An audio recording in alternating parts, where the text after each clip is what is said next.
In this video, I'll show you how to enable dark mode in Google Docs. If this guide helps you, please consider subscribing to the channel and giving the video a like so others can find it too. The first thing we're going to do is to open Google Chrome and we're going to search for Chrome Web Store. Once you do, click on the first option that you see, and at the top on the search bar, go ahead and type in Google Docs dark mode. Then we're going to hit enter. So there's not a way for you to enable dark mode inside Google Chrome.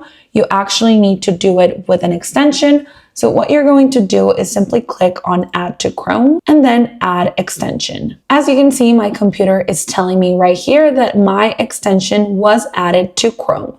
Now, what you have to do is go back to Docs. I'm going to open up a new document, and this is going to allow your page to refresh. And as you can see, I'm able to see it in dark mode now. If your document was already open, what you need to do is to simply refresh it. And as you can see, we have dark mode enabled on our computer. Hope that helped.